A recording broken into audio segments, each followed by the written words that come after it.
Kati 2020 aroni ruseva kambo yakandika isaro tano pakaini mshandi nandi naye yashanda pampanga wontaro tano ndauya panapa mshanduya ndauya panapa ndauya panapa mshandi wakanga akafa ari pandugara naye kata tano mkoma inini ndine bamkuru ndikufamba ini ndizwa kuti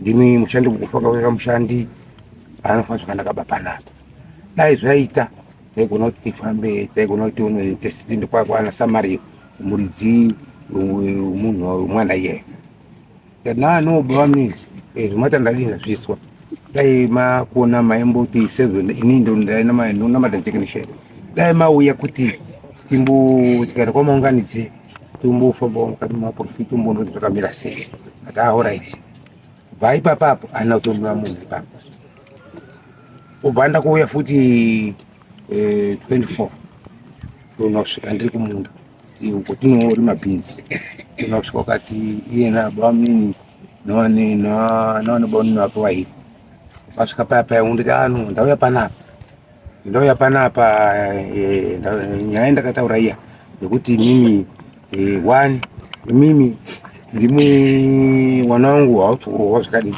zvakakwana si ndaona imwe ndikubata imwe kuti ndimurutsairira mukati mwana wangu kuti wasarowa 2 ndine mukuru wenyu ndiye wakaponda mukoma naye padini haibvafa pakanaka taakuita takuchiti imimi chidzokai kamadzoka ini ndichazodini ndichauya ndakabva kumaminda pandauya kupinda pamba tosvika bata communication na tese tiri tu batanda kusvika ndikadano iwe bamni isita chati tiende kumba kwako kana kuti iwe uende kumba kwako kuti kana kuti iwe uzonomba kuchafutara kuti ano vankuru akabva ari pano saka ndiri kuona chiri kundinesa iwe ndikati kwako iwe uchataura kuti chiri kundinesa ngechakati chakasiya mukoma panapa saka ngatitsvake pekusangana takasangana ipapa padondo tasangana patataurirana tasvika patatongana ndiyo nyandinayo inini ndinayo kuti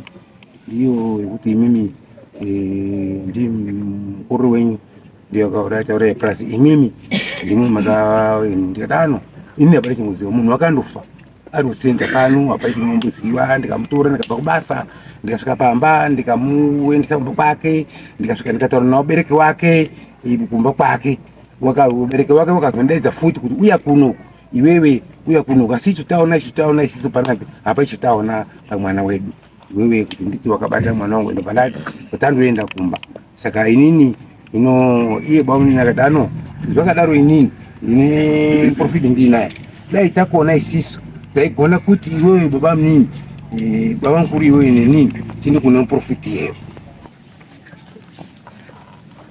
Sorry, namuta aboko tayi. Isusu tisakako ini ndinezvarumbidzai manamu. Ndinakako mangara dare nasisongo. Ngekungatotambudzika mukati mekurarama upenyu hurwadza. Madhara edu wakaita A and B. Wakapandana pane makore. Isusu ndofunga tati chitokurawo. Wachimboenda mana mambo mutasa. Wachimbodidini kusvika nanhasi.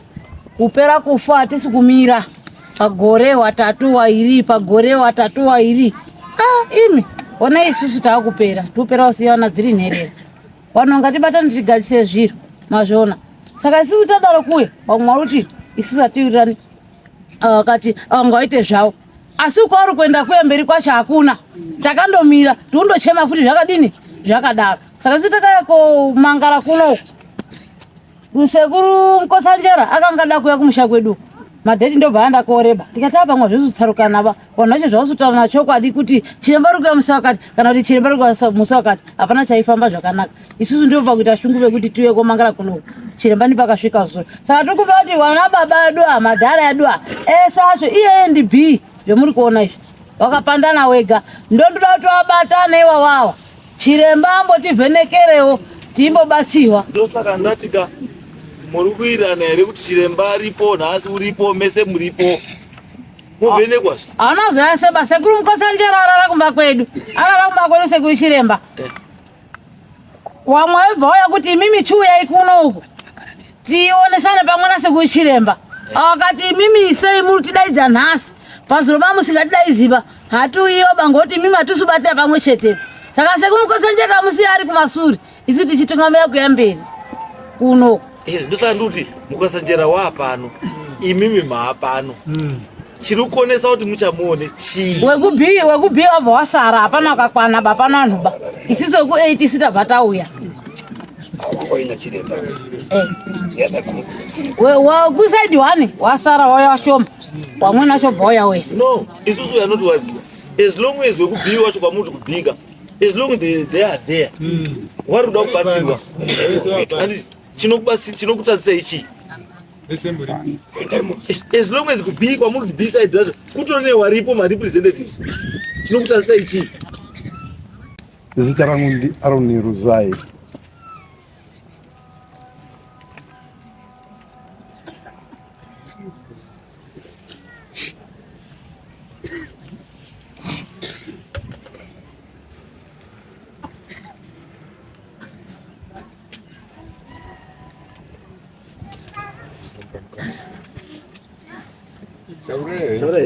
Okay. Ngati nyaya yangu yakatanga kuri yekurwarirwa yemwanasikana. Ngati gore ra 2008 paakaroorwa akauya kumasungiro muna December 2008. Takagara naye semhuri sekuroorwa kwangaitwa aunzwa wange varume wake. Then akasununguka muna January 2009. Asununguka muna January 2009. Haana kupedza 2 days. Ndobva atangisa kurwara uri usiku neFriday. So takamumhanyisa kuchipatara. Ndonguva yainetsa mari. Tasvika kuchipatara mwana wangu akabatwa malaria. Semunhu anga akazvitakura vanhu vanga vasiri kuita nyore kuenda kuma clinics kana kuma hospitals. Saka naizvozvo akabva atreatwa muchipatara imomo. After a week obva abuda. That was akapinda muchipatara uri musi wa19 January. So following week yacho pakati pesono ndobva aburitswa akagara pamba kusvika kupera kwaJanuary. Kupera kwaJanuary mwana wangu inini akatanga kuona fura butterfly. Akabereka mwana kumusana. Mwana anga ine 2 weeks dzekuberekwa. Then ndokubva atadza kuona fura raibhururuka achiriona richibhoko. Raitouya ribva rapinda mumaziso. Atovhara maziso atodaidza mai wake kuti amubatsire. Mai weyamutore mwana handichaoni. Chii kwazi ndaona fura ribhururuka rapinda mumaziso. Zvakatora ngati nguva yakati rebei kupfuura mwedzi February wese achiona izvozvo. Mangwanani ega kuma 9. Saka inini ndandiri kubasa. Nambe ndiri pa Christmas pass apo Forest Commission. So pandaienda kumusha mai wacho vachindiudza pama weekends waifamba naye achienda mune vanhu vanobatsira pari zvakashaya basa. Kusvikira muna April gore iroro 2009 mwana wangu inini ndakasimuka nawo semhuri pamusha ndichibva ndaenda kunobatsira hanzvadzi yangu yanga ine chibage chakawanda. Ati tikagari holiday yese madays aya takagara mundo yedu mudiki watete wangu wati kurei takaenda kunomubatsira kufurura chibage mumundo. Saka tiri ipapo mangwanani kuma 8 mwana wangu ndopa akabva atanga kudonha kupfala. Akabva adonha ndingati kubatwa ngedzungu. Ndobva adonha kudaro hanzvadzi yangu akati sekuru maonera andaita mwana uyu ari kuita fanira sepfari. Asi kana dziri pfari ndino wakandiadvisa kuti kana wazoona wasangana nedambudziko rekuti munhu anenge adonha zvisingadzwisiki cherai gomba paadonhera tibate mudzi patinotora tonogadzira porridge tomupa. Ndo zvakaitika. Saka hazvina kutora nguva yakareba murume wacho ndobva asvika aibvawo kubasa kudhuze nekuEastern yeStepford kurupinda kwatinogara uko. So problem iyoyo yakabva yaramba ichienderera mberi yekuti mwana wangu anga kuti butterfly ranga risingachauyi kumaziso everyday. Ranga rakuita some days tichipfuura.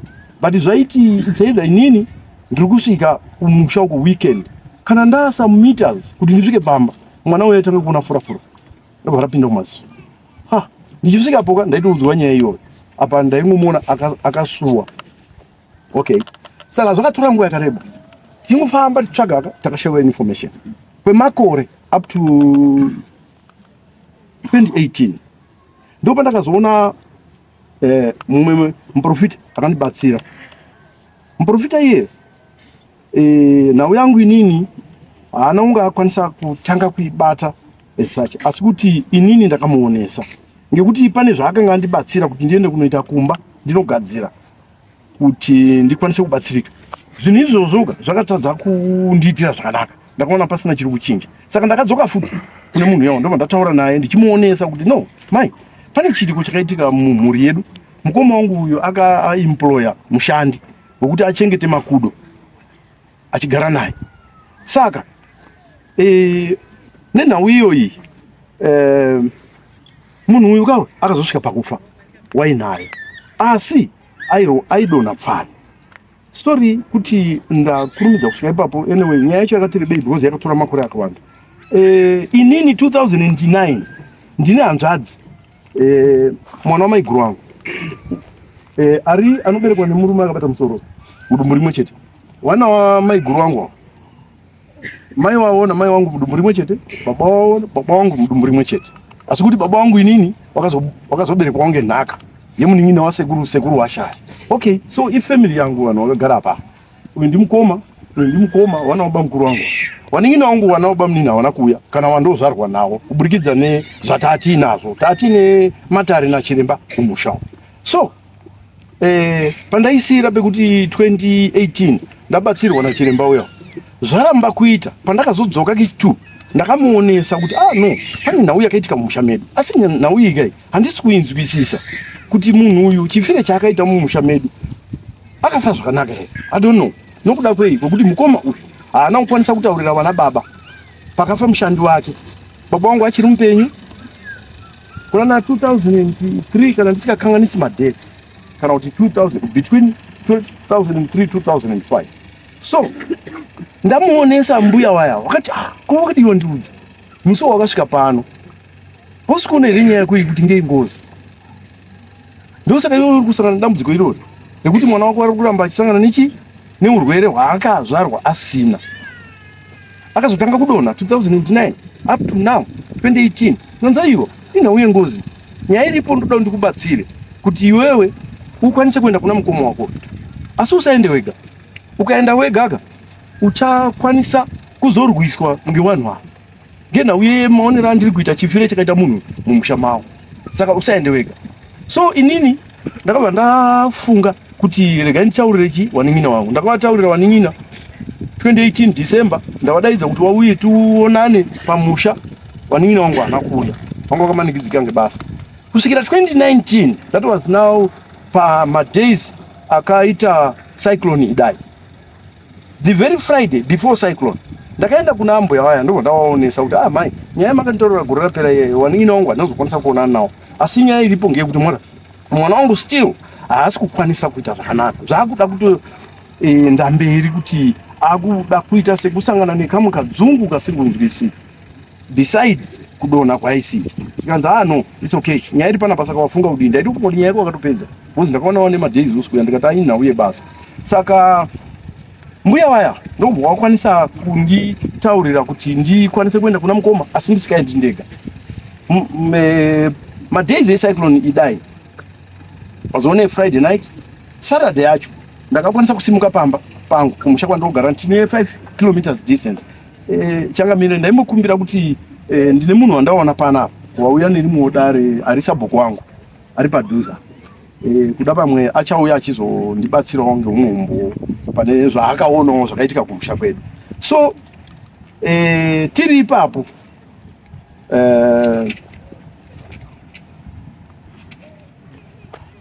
ndingati ndakazokwanisa kusimuka one Saturday ndakuenda kumba kwa mukoma kuti ndikwanise kunotaura naye. Vabereki vangu vakandirambidza, mai vangu vachiri vapenyu nehanzvadzi yangu vakandirambidza, mukoma musadaro, nyaya makuda kutanga iyi makumutsa noizi yei. Zvikanzi noizi yekuti maendera muri kuita kuti munotaurirana namukoma uyu handifungi kuti munowirirana. Ndikati no, nekuda kwei inini muna January ndakanga ndasangana nehanzvadzi yamukoma kuHarare taita rufu rwamaiguru edu akafishakirwa naasisi wake, ndichibva ndawaonesa sehanzvadzi dzangu umwe wacho ari panapa anonzi Mainchitembo ndiye umwe wehanzvadzi dzangu wanga wari 4 hanzvadzi yangu yandozvara nayo iye tete uri apo nemunin'ina wake neumwe mwana wamainini. Maiguru wangu anga aripo but wakaramba dare irori. Taba munini unotaurisa maningi iwe. Nyaya dziri panapa matare ako haperi unongocomplaina. Ndikati maiguru ndiri kucomplaina kuburikidza nekurwadziwa. Imagine since kubva 2009 up to today ndine problem isiri kupera. Iye zvinoti amuna 2019 it was January pazvakaitika ipapo. Ndawaonesa kudaro uyu okay. Raiswa. Chanduda ini. Matime mine zuro manheru. Okay. Mami na Chiremba. Right. Anzi. Handina kuzwa mutauro kuti Chiremba wakatinyi. Right. Tawana Chiremba manheru zvafanana here nezvakataurwa nambuya.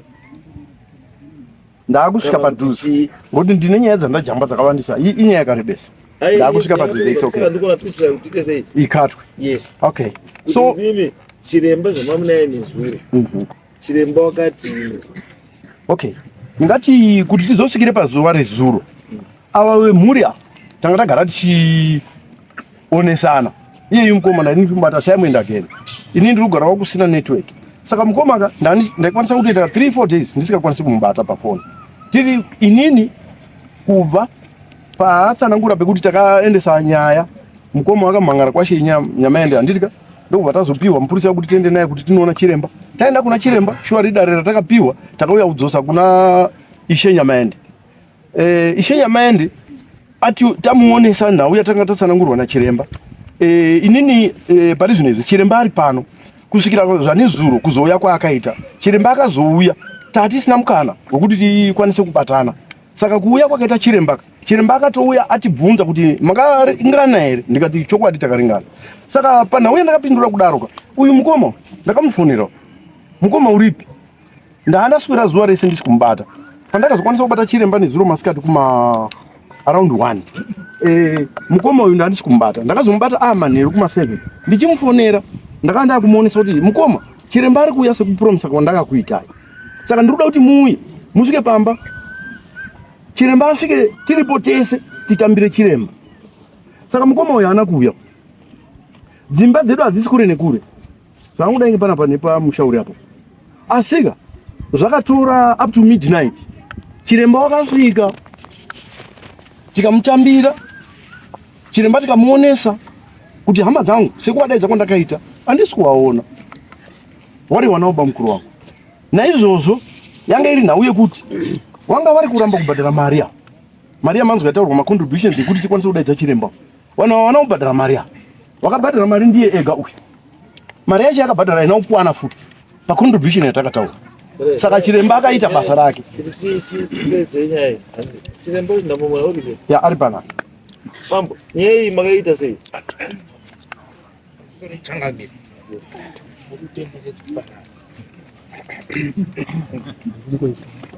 Pamusoro imambo. Ndiri kunzwa vanhu vari kutaura nhau yavo panapa. Asi mune mawajambira chaizvo. Pawakapinda mudare vanhu ava ndakavabata. Vanhu vakaromba. Hatidombotswera kupoterera banda ndakavabata nemhosva. Ndiri kunzwa wari kujamba magiya. Ndakavabata wese nemhosva. Nyaya ndakavabatira nemhosva nda kuitaura pamberi pedare rani ramambo yonzvika nenyika yedzi. Vanhu ava mumusha mavo mune chikwambo chedzinza. Maita chikwambo chedzinza, rudzi rwavo harubvumirwi kuromba kuisa chimwe chikwambo pamusoro pechimwe. Toti chasekuru chiripo.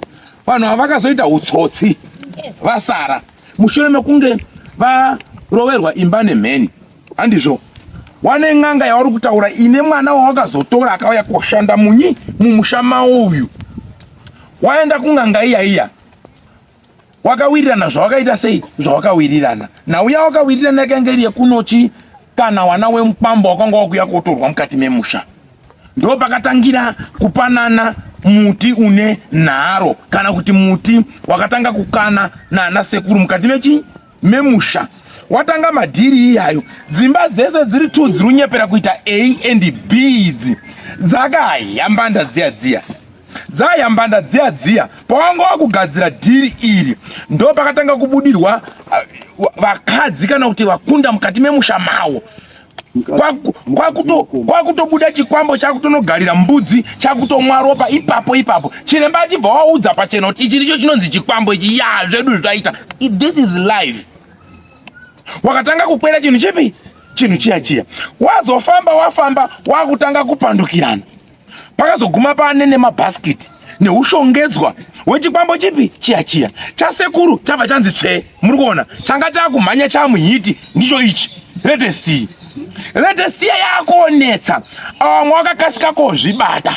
Muri kuona watiri mushishiye kushanda nechikwambo chawo ndokubva waenda kotora mwana wekumba kwachiremba kuuya kuti aite mushandi mukati mechinyi memusha.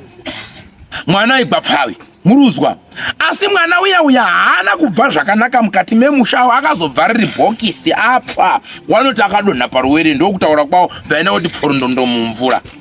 Asi matare tichiarowa manje ipapapa pane nyaya nehutsotsi. Chiremba awa waizoendawo kuna chiremba awa pawakatanga kubata nyaya yekuti muti watahya musha munomu hausiri right ba, wakagara pasi sedzinza kuti warume ngatichidzoserei zvinhu izvi zvatakaita tese zvakahya iyeyu aihira pamusuwo uyu achidyawo yauri kuti A and B. Ndo pakatanga utsotsi. B side runakirwa nazvo A yakuti hatichadiba. Ndo pakabva patanga kupandana kwako muona onyepera kuti haya uyari kuzoti kunyepa. Pane wamwe wada kuramba wakapfumbata pfumo rinopisa, wamwe wakati ngatiregere. Wakaenda kuna chiremba iyeye, imwe imba yakabatana bvati ngatite macontribution iyo iri utiza indi yakaisa futi ara reverse mashure. Pawanoita program pawanenge wada kuenda kugobhora wanobva waisaka reverse. Izvozvi pana ndapinda ipapapa ndobva pasvika Samoni nekuti nofunga hatisufamba musha. Ini ndakapingidzika chiremba ndikati ndiri kuuya andina side. Iye ari kutaura ndi ndakaponesa mwana wake afane zvinhu izvozvi futi. Uya ari apo ndi ndakambatsira inini mupenyu izvozvi mambo ndakamupepa kubereka kumusana. Nyaya yawo varume awa matsotsi, hapana asina kudya mbanda iya muropa rani rewanhu ava baba.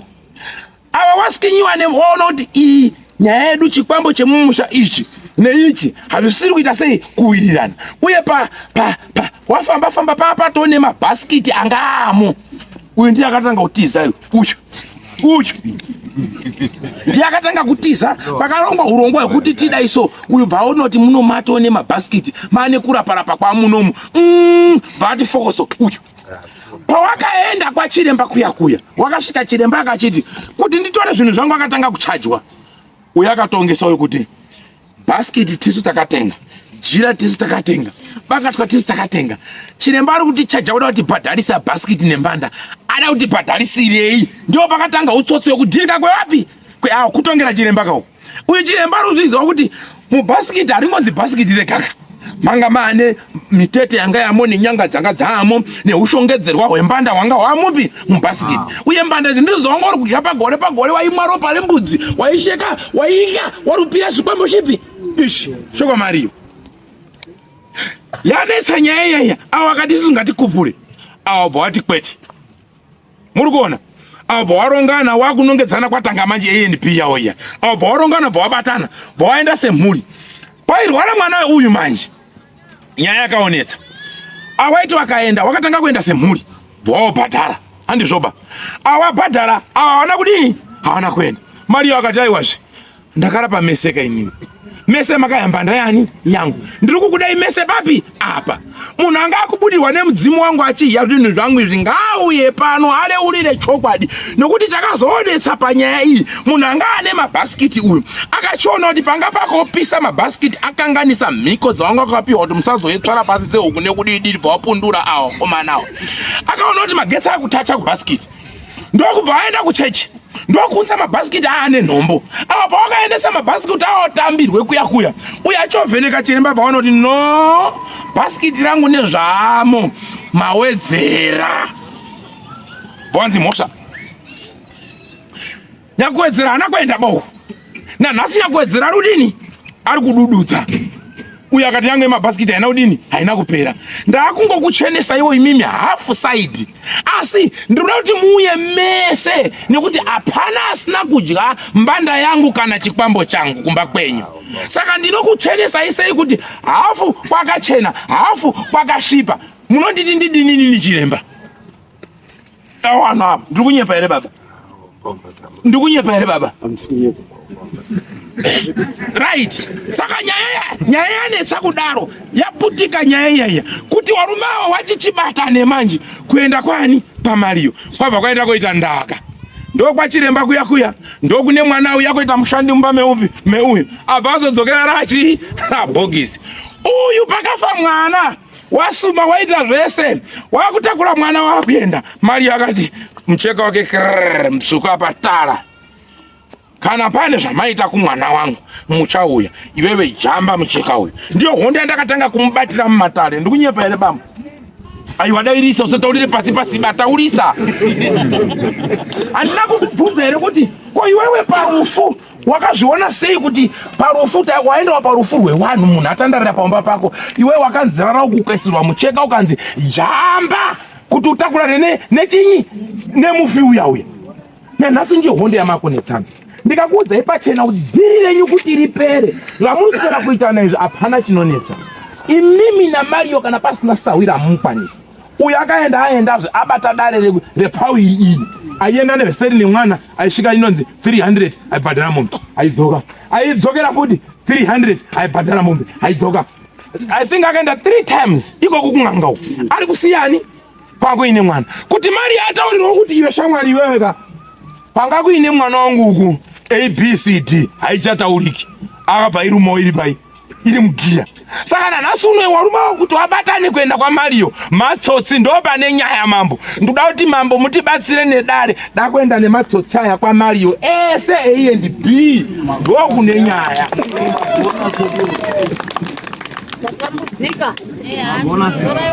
Wangatenderedze dare kwese kwavari kuenda wanakwira mumuti wanadidini. Ndakawabata vanhu ava hapana vandaka mundara pane here ndakati D by order. Pane here ndakati D by order. Saka zvomusina kutaurira pamambo kuti takabatwa. Matondotaura kuti akabva azononoka kuuya because akudzokera kumunda. Imimi ndimi nhubu dziri kukanganisa musha. Dzinza renyu rainzi musazoromba, makaromba ndimi. Tedza kubva kunaona bambo wenyu munozivana. Izvozvi kune muchembere mambo ariko waanoti mai. Munzeve dzamai muri kurira ngoma yaanotaura every day iri kuti manhamo waita sei anodati chi kwaita nyaya pamanhamo kwaita nyaya pamanhamo kwaita nyaya yapedza musha ndoryo ruri kutaura muchembere haachanzwi nekufamba ndo nyaya yaari kutaura. Saka muda kushoperwa chii nyaya iri pachena. Ndiri kumba kwawo Changamire ndakasangana neumwe chiremba akambobatsirawo awa kuenda kwandaita zvikanzi chiremba isisu tinomwe chiremba panapa makasununguka here kuti munge muri metse mundima ndirambe zvandiomera futi kuno mnova ndaita kunge ndikuvharidzira upenzi hwangu handizvoba ndikataiwa handirambi vamambo sekuda kwenyu ngauye kana tese tinoda kuti dzinza iri rini ripone ngatingei tiri pamwe. Handisi chiremba unoramba umwe munhu bakana ari kutaura chokwadi chete wani ngawe wani. Ndanga ndinaye mudarini taita pfungwe tiri tese tanena ngoma iyi tese. Saka kusiya kwandaita nhasi mambo ndekwekuti tatoparadzana ndichitaura kuti warume blue red green imimi tete wenyu anga akushanda nemabhasikiti nemiwa nababa imakamboenda mukadzokera uye akaenda akadzoka izvo zviswa kutobva kwaita kuno pane vachatoenda vega kwaMario so. Saka tida kubopa wese toenda kwaMario iwo wanonyarara totaure nyaya yedu kusvikira tinzwe nhuna dzaMario pamwana akafira mumushamani mao kana wasina mhakaba. Tida kupedza dambudziko rokuti uya runongedza uyu kuti sezvo uyanga ane pfawi ndo pfawi yaane mwana wangu. Saka sisi toenda kwaMario tozvipereka totaura nyaya yedu tochenesa magamba enyu zvamakaya zvamakaita kusvikira pamwana wani wake. asi chandinowaudza ndakamira paivhu ramambo Mutasa, kana paine wakaisa ruoko pamwana waMariyo muri kutamba nenguwa magesi tiri kutoatungidza. Ava ndasiya ndatungidza futi.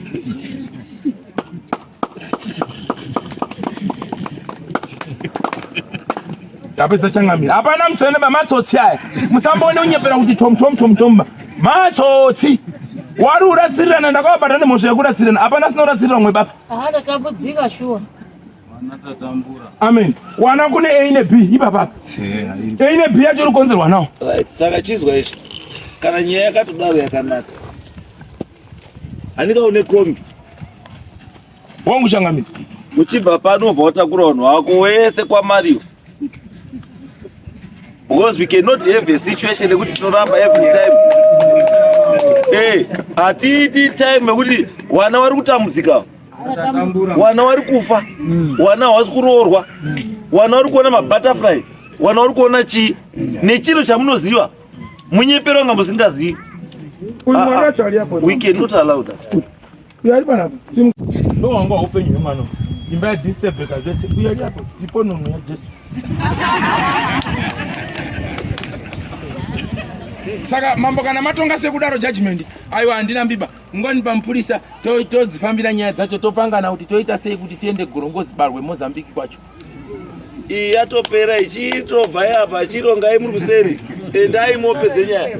Inini dai wangosi chiremba wamukosanjera ndaidai ndakatofwi apo wakadzika kwahonde kwaikandwa matombo ndiko wakatondirapo ndandaora mudungu waibva wandirapa apo ndikatanga kubuda ndakabuda mazipundo anenge mamota sungu mumwiri mangu kunherera tazwa ndiwo rume apo tapera mazvizwa kupera dai ndisina kubatsirwa ndi Dr. Mukotsanjera ndakatofa mwana muri kuona ndakabata uyu handisi mai wacho baini asi kuti kurerawo nekurwadziwa dai kuruziwa nacho waita kuri kadungwe renherera rakatunga mumasure mangu muka haritauri chiro pomakaona tichizosvika panapa paya mambo tisvika chiti mambo wayatarwadziwa takaenda kwaisa nyamende tikadzingwa unga imbwa ndiye kuti endai motemani ibvai panapa imbwa dzaona endai mopedzera nemutemani ndiise nyamende ndipana muti saka ndiri kukumbira kuti mundipe transfer ndiye ndangu kwaMambo Mutasa ngoti nini ndiri rwadziwa pagore ndikofiwa nga vanhu vatatu zvoti dai nyaradzo yaindipa awadhiro pamwe nditori neapustate